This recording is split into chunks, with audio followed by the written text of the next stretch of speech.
In the middle of the night, a millionaire receives a desperate call from his twin daughters. They are locked inside, cold and hungry, while someone circles the house. He rushes to the place, breaks down the door, and finds a scene that shocks him forever. If this story interested you, don't forget to subscribe to our channel and tell us which city you're watching from. Stay with us. I promise this will be the best story you will ever hear in your life. The glass tower stretched into the Chicago skyline, like a monument to ambition. Inside the penthouse office on the 72nd floor, Richard Thornton stood before the floor-to-ceiling windows, watching the city pulse below him. Numbers flickered across multiple screens behind him, stock tickers and profit margins that once meant everything. Now they felt hollow, like echoes in an empty cathedral. His reflection stared back at him from the glass. A man in his early 40s with graying temples and eyes that had forgotten how to rest. The office was immaculate, sterile even, with leather furniture that no one sat on, and awards that no one admired. Everything here spoke of success, yet nothing whispered of life. Richard's phone buzzed with another urgent message from his executive team. He ignored it. His mind was elsewhere, drifting to two faces that haunted him every waking moment. Emma and Lily, his twin daughters, 7 years old now. Their laughter used to fill his world before the separation, before the lawyers, before everything fell apart. The divorce had been brutal.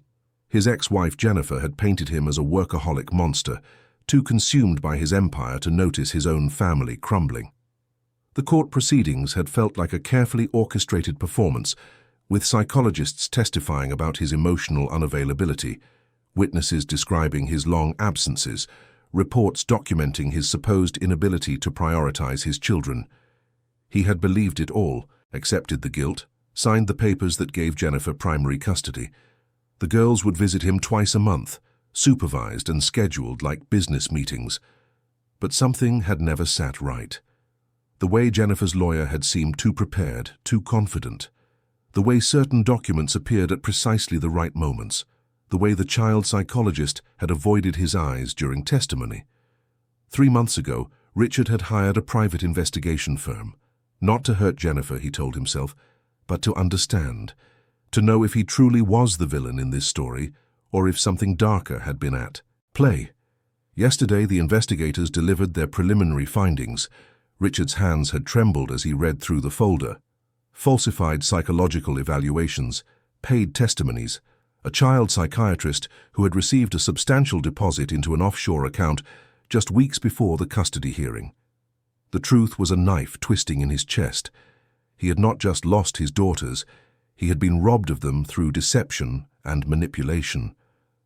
Richard turned from the window and walked to his desk, opening the locked drawer where he kept the only items that mattered anymore. 2 small photos of Emma and Lily, taken at their 6th birthday party, back when he could still hold them without a court-appointed supervisor watching. Emma with her bright green eyes and mischievous smile. Lily with her quieter demeanor and thoughtful gaze. Identical in appearance, but so different in spirit. He had given each of them a special phone, a simple device with only one number programmed into it, his private line. He told them it was for emergencies, for any time they needed him, day or night. Jennifer had protested, but the court had allowed it, seeing it as a reasonable safety measure. That phone had never rung. Until tonight. The storm had been building all evening, one of those legendary Chicago tempests that turned the sky black and sent people scrambling for shelter. Wind howled against the tower, rain lashed the windows in sheets, and thunder rolled like drums of war. Richard had been reviewing the investigation files again, trying to decide his next move, when the red phone on his desk began to vibrate. His heart stopped. For a moment, he could only stare at the device, its screen glowing in the dim office. Then he lunged for it, nearly knocking over his chair. The voice that came through was small, trembling, barely audible over the sound of wind and rain. It was Emma. "We are scared, Daddy. Please come. Please." Richard's blood turned to ice. "Where are you? What is wrong? Talk to me, sweetheart." There was shuffling, whispered voices, and then Lily spoke, her words tumbling out in a rush. "We are in our room. The window broke. It is so cold. Mama locked the door 3 days ago. We are hungry. There is a man here. He is angry. Mama is not okay. Please, Daddy, please come get us. 3 days locked in. 3. Their room. The window broken in this storm. Richard's mind raced, calculating the address, the distance, the time it would take to reach them. I am coming right now. Stay on the phone with me. Do not hang up. But then he heard it. A male voice in the background, harsh and commanding. What are you doing? Give me that phone now. The girl screamed. There was a crash, the sound of something breaking, and then the line went dead. Richard did not think. He grabbed his coat and ran. The elevator took too long, so he hit the emergency stairs, taking them 3 at a time, his heart pounding in his ears. His driver was waiting in the garage, but Richard shoved him aside and took the wheel himself. He knew where Jennifer lived, a large house in the suburbs that she had won in the settlement, a place that had once been their family home. The storm was apocalyptic, streets flooded, trees bent nearly horizontal, debris flying through the air like missiles. Richard drove like a man possessed, weaving through traffic, ignoring red lights, his hands white-knuckled on the steering wheel. Every second felt like an eternity. Every mile stretched into infinity. His phone rang. It was Marcus, his head of security. "Sir, I just got an alert from your vehicle. What is happening? Do you need backup? Send an ambulance to Jennifer's address. Now, and call the authorities. Tell them children are in danger." "Richard, what is going on?" "Just do it." He ended the call and pressed harder on the accelerator. The house appeared through the rain like a ghost, dark except for a few lights on the upper floor. The gate was closed, but Richard did not slow down. He crashed through it, metal screeching, and sparks flying, and skidded to a stop in the circular driveway. He was out of the car before it fully stopped, running to the front door. Locked. He stepped back and kicked it with all his strength. Once. Twice. On the third kick, the frame splintered and the door flew open. "Jennifer, where are my daughters?" The house was a disaster. Empty bottles littered the floor, furniture overturned, the air thick with the smell of alcohol and neglect. Richard moved through the rooms, calling their names, his voice raw with desperation. Then he heard it. A faint thumping from upstairs, rhythmic and weak. He took the stairs 4 at a time and followed the sound to a door at the end of the hallway. It was locked from the outside, a heavy bolt that had no business being on a child's bedroom door. He threw the bolt and burst inside. The sight that greeted him would haunt him forever.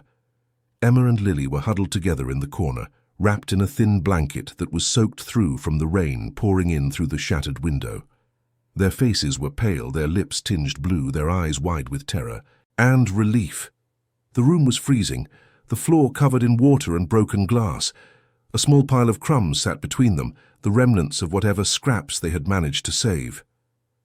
"Daddy," Emma whispered, and then they were both crying, reaching for him with trembling hands. Richard scooped them up, one in each arm, holding them so tightly he was afraid he might hurt them. But they clung to him just as fiercely, their small bodies shaking with cold and fear and exhaustion. "It is okay. I have got you. You are safe now. I promise you are safe." Behind him he heard footsteps. He turned to see Jennifer stumbling into the doorway, her hair disheveled, her eyes unfocused. In her hand was a belt, the leather worn and creased. "What are you doing here? You have no right to be in my house." Richard's rage was a living thing, burning through his veins, but he kept his voice steady for the girls. "Look at them, Jennifer. Look at what you have done." She blinked, seeming to see the children for the first time. They were being difficult. They needed discipline. A man appeared behind her, tall and broad-shouldered, with a sneer that made Richard's skin crawl. "You need to leave. This is none of your business." Richard recognized him. Daniel Reeves, a former employee, someone Richard had fired years ago for unethical conduct. The pieces began to fall into place, a puzzle of revenge and cruelty. Sirens wailed in the distance, growing louder.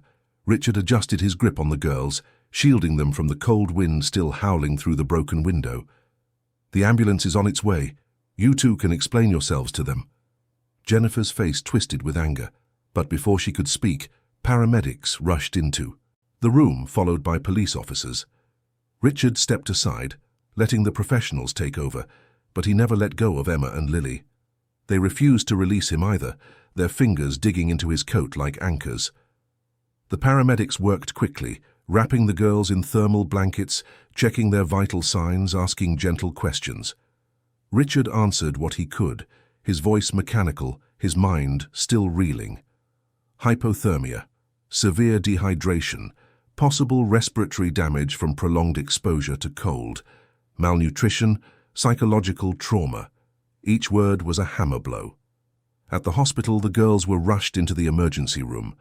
Richard paced the hallway outside, his clothes still damp, his heart still racing. Marcus arrived with a team of lawyers, but Richard barely acknowledged them. All he could think about was Emma and Lily, so small and fragile in those hospital beds. Hours passed. Finally, a doctor emerged, her expression grave but kind. "They are stable. We are treating them for hypothermia and dehydration. Their lungs show signs of inflammation from the cold, but we caught it in time. Physically, they will recover. Emotionally, however, this will take much longer. Can I see them, of course, but Mr. Thornton, I need to tell you something. When we examined them, we found signs of prolonged neglect. They have been malnourished for some time, and they are terrified. One of them tried to hide under the bed when a nurse raised her voice. The other apologized repeatedly for drinking water. These children have been living in fear." Richard's jaw clenched. "I understand. Thank you for taking care of them." He entered the room quietly. Emma and Lily were in adjacent beds, hooked up to IVs, their faces still pale but no longer blue. When they saw him, they both tried to sit up, their eyes filling with tears. "Daddy, are you going to leave?" The question broke him. He pulled a chair between their beds and took their hands, one in each of his. "I am never leaving you again. I promise. Whatever it takes, I will keep you safe." Emma's voice was so small. "We are sorry we called you. We did not mean to be bad. You are not bad. You did exactly the right thing. You were so brave." Lily looked down at her blanket. "We ate the dog food. We were so hungry. Are you mad?" Richard had to close his eyes to keep from breaking down completely. "I am not mad. I am so proud of you. You survived. You took care of each other. That is all that matters."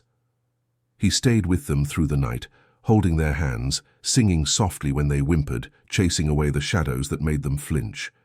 Nurses came and went, bringing warm soup and soft pillows, adjusting monitors and checking temperatures.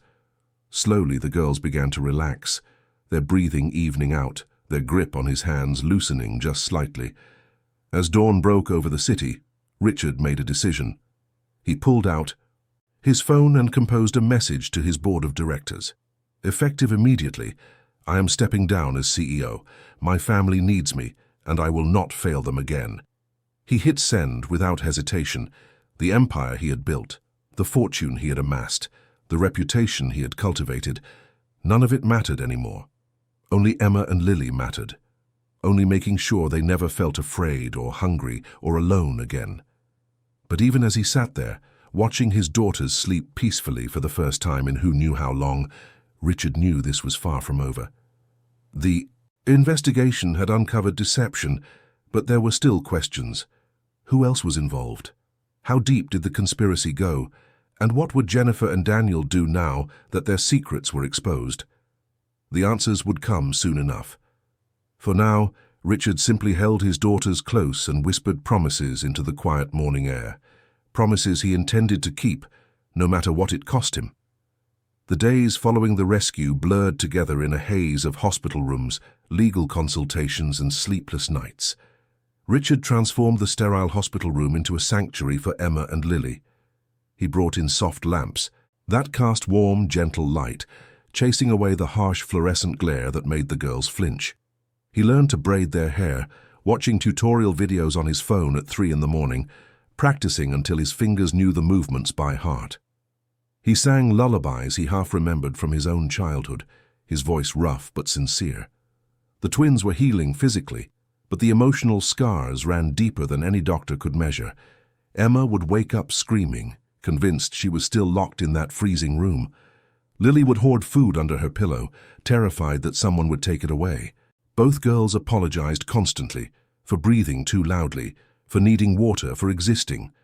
Richard held them through every nightmare, whispered reassurances through every panic attack, and slowly, painfully slowly, began to see glimpses of the children they used to be. A small smile from Emma when he brought her favorite books, a quiet laugh from Lily when he made silly faces to distract her from the IV needle. On the fourth day, something unexpected happened. Lily, who had been mostly silent since the rescue, tugged on Richard's sleeve during breakfast. "Daddy, I need to tell you something." Richard set down the tray of food and gave her his full attention. "What is it, sweetheart?" She pulled out a battered tablet from under her blanket, the screen cracked but still functional. "I used to record things. When Mama and Daniel were fighting, when they said mean things, I was scared, so I deleted everything. But maybe someone can find them again?" Richard's heart raced. He took the tablet gently, as if it were made of glass. "You did nothing wrong, Lily. This was very smart. Can I have my team look at this?" She nodded, relief flooding her small face. "I thought I was being bad, recording without asking. You were protecting yourself. That is never bad." Richard immediately contacted his investigation team. Within hours, a digital forensics expert arrived, a woman named Sarah Chen, who spoke softly and moved carefully around the girls, understanding their fragility. She took the tablet and promised to be gentle with it, as if it were a living thing. 2 days later, Sarah returned with a flash drive and an expression that mixed triumph with disgust. "We recovered over 40 audio files. Mr. Thornton, you need to hear these. But not here, not in front of the girls." Richard arranged for Mrs. Abigail Morrison, the twins' former nanny who had been let go by Jennifer after the divorce, to stay with Emma and Lily. The elderly woman had tears in her eyes when she saw the girls, gathering them into her arms and promising never to leave them again. The twins called her Grandma Abby, and for the first time since the rescue, Richard felt safe leaving them with someone else. In a private conference room at his lawyer's office, Richard listened to the recordings. Each file was a knife to his heart. Jennifer's slurred voice calling the girls burdens and mistakes. Daniel's cruel laughter, as he described locking them in their room as discipline. Arguments about money, about revenge, about making Richard pay for ruining Daniel's career. Discussions about the falsified documents, about how much they had paid the psychologist, about how perfectly their plan had worked. The final recording was the worst. It was from the night of the storm. Emma and Lily's terrified whispers as they debated whether to call their father. Jennifer pounding on the door, screaming that they were ungrateful brats who deserved to be cold and hungry. Daniel's voice calm and menacing, saying that if they made any noise, the punishment would be far worse. Richard's hands shook as he removed his headphones. This is enough. This is more than enough. His lead attorney, Margaret Foster, nodded grimly. Combined with the medical reports and the evidence of document falsification, we have an overwhelming case. But Mr. Thornton, you need to prepare yourself. This is going to be very public, very ugly. I do not care about public opinion anymore. I care about keeping my daughters safe. Then we move forward. I will file for emergency custody today. And I recommend we contact the authorities about pressing charges for child endangerment and fraud. But before Richard could respond, his phone buzzed with an unknown number. He almost ignored it, but something made him answer. The voice on the other end was distorted, mechanical. "Mr. Thornton, you have something that belongs to us. We want compensation for our silence. $1 million, or we make sure those girls disappear from your life permanently. You have 48 hours. The line went dead. Richard stared at his phone, rage and fear warring inside him. They were trying to extort him now, threatening his daughters even after everything. Margaret saw his expression. What happened? Blackmail. They want money to stay quiet. She leaned forward. Let me guess. They threatened the custody case? Worse. They threatened the girls directly. Margaret's eyes hardened. We traced that call, and we set a trap. Richard's security team worked with law enforcement to track the call. It led them to a burner phone registered to a shell company, which in turn connected to Daniel Reeves. But the deeper they dug, the more disturbing the picture became. Daniel was not working alone. He had connections to one of Richard's business rivals, a man named Victor Castellano who had been trying to acquire Richard's company for years. The pieces fell into place with sickening clarity. Victor had approached Daniel after his termination, offering him money and resources to destroy Richard's personal life. The plan had been elegant in its cruelty. Use Jennifer's bitterness from the divorce, falsify documents to ensure Richard lost custody, and then leverage his emotional devastation to force him out of his company. With Richard broken and distracted, Victor could swoop in and take over the empire Richard had built. But they had not counted on the girls calling for help. They had not expected Richard to fight back. Margaret presented Richard with a bold strategy. We go public. All of it. The recordings, the medical reports, the falsified documents, the blackmail attempt, everything. We control the narrative before they can spin it. Richard hesitated. That will traumatize Emma and Lily even more, having their suffering broadcast to the world, or it protects them. It makes them untouchable. No one can threaten children who have the entire world watching over them. Richard thought of his daughters, still so fragile, still learning to trust again. Then he thought of them growing up in fear, always looking over their shoulders, never knowing when the next threat would come. He made his decision. We do it. But we do it right. I want the girls protected. No cameras on them, no interviews. Their identities stay private. This is about exposing the people who hurt them, not exploiting their pain. The press conference was scheduled for the following evening. Richard spent the day with Emma and Lily, explaining in gentle terms what was about to happen.